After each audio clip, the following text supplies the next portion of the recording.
नमस्कार, news 18 JKLH का digital platform देख रहे हैं आप। मैं हूं आपके साथ प्रिया शर्मा। ईरान में लगातार 16 दिनों तक चले उथल-पुथल और तनाव ने पूरी दुनिया की नजरें मध्य पूर्व पर टिका दी थी। सड़क से लेकर सत्ता के गलियारों तक हालात ऐसे बन गए थे कि ये लगभग तय माना जा रहा था कि अमेरिका किसी बड़े सैन्य एक्शन की ओर बढ़ चुका है।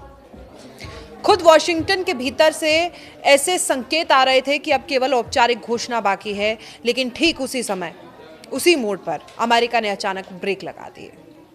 डोनाल्ड ट्रंप ने हमला करने के बजाय पीछे हटने का फैसला किया और यही फैसला आधी दुनिया को समझ नहीं आया। दरअसल ये वही दौर था जब ईरान में विरोध प्रदर्शन तेज थे। पश्चिमी मीडिया में सरकार विरोधी खबरें लगातार चल रही थीं और अमेरिकी थिंक टैंकों में ईरान के खिलाफ निर्णायक कार्रवाई पर खुलकर चर्चा हो रही थी। पेंटागन के भीतर रणनीतिक बैठकों का दौर चल रहा था। खाड़ी देशों में अमेरिकी सैन्य ठिकानों पर अलर्ट बढ़ा दिया गया था और विमान वाहक पोतों की तैनाती को लेकर खबरें सामने आ रही थी।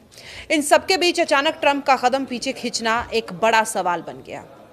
डोनाल्ड ट्रंप ने उस समय जो वो वजह बताई वो थी अनुपातहीन नुकसान।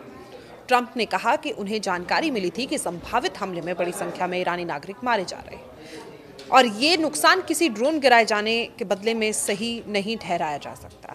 लेकिन अंतर्राष्ट्रीय विश्लेषकों का मानना है कि ये केवल सतही वजह थी। असल कारण कई ज्यादा गहरे और रणनीतिक थे। पहला बड़ा कारण ईरान की जवाबी क्षमता थी। अमेरिका अच्छी तरह जानता था कि ईरान कोई इराक या लीबिया नहीं है। ईरान के पास न सिर्फ मजबूत मिसाइल नेटवर्क है बल्कि पूरे मध्य पूर्व में फैला उसका प्रभाव भी है। हिजबुल्लाह, हूती विद्रोहियों और इराक सीरिया में मौजूद उसके समर्थक गुट, ये सभी किसी भी अमेरिकी हमले के बाद सक्रिय हो सकते थे। इसका मतलब ये होता कि एक सीमित स्ट्राइक भी पूरे क्षेत्र को युद्ध में झोंक सकती थी। दूसरा अहम पहलू था खाड़ी देशों की सुरक्षा। सऊदी अरब, यूएई और कतर जैसे देशों में अमेरिकी सैन्य अड्डे मौजूद हैं। अगर ईरान पर हमला होता तो सबसे पहला जवाब इन्हीं ठिकानों पर मिसाइलों के जरिए आ सकता था। तेल रिफाइनरियों और शिपिंग रूट्स पर खतरा मंडराने लगता, जिससे वैश्विक तेल आपूर्ति पर सीधा असर पड़ता। ट्रंप प्रशासन उस वक्त किसी भी हाल में वैश्विक आर्थिक संकट को न्योता नहीं देना चाहता था। तीसरा और बेहद अहम कारण था अमेरिका के भीतर की राजनीति। ट्रंप उस दौर में चुनावी दबाव झेल रहे थे। अमेरिकी जनता लंबे युद्धों से थक चुकी थी।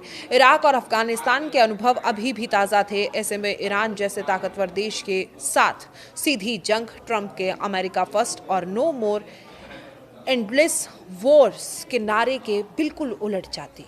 लेकिन कहानी यहीं खत्म नहीं होती। हमले से पीछे हटने के बाद भी अमेरिका ने ईरान को लेकर अपनी रणनीति छोड़ी नहीं, बल्कि कई जानकार मानते हैं कि इसके बाद रणनीति और भी ज्यादा खामोश लेकिन खतरनाक हो गई।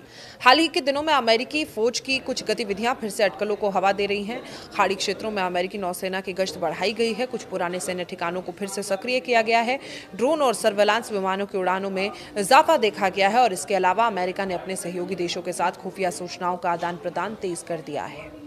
ये सभी संकेत बताते हैं कि भले ही खुले युद्ध से फिलहाल दूरी बनाई गई हो, लेकिन पर्दे के पीछे तैयारी जारी है।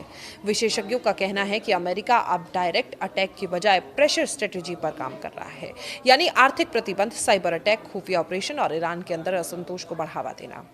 और ये वही मॉडल है जो पहले भी कई देशों के खिलाफ इस्तेमाल किया जा चुका है। फर्क बस इतना है कि इस बार निशाना बेहद संगठित और वैचारिक रूप से मजबूत देश है। ईरान भी इस पूरी स्थिति को भली भांति समझ रहा है। तेहरान ने बार बार साफ किया कि वो युद्ध नहीं चाहता, लेकिन अगर हमला हुआ तो जवाब जरूर देगा। ईरानी नेतृत्व इसे रणनीतिक धैर्य का नाम देता है, यानी गुस्सावे के बावजूद सीधे टकराव से बचना, लेकिन अपनी सैन्य और राजनीतिक ताकत को लगातार मजबूत करते रहना। इस पूरे घटनाक्रम में रूस और चीन की भूमिका को भी नजरअंदाज नहीं किया जा सकता।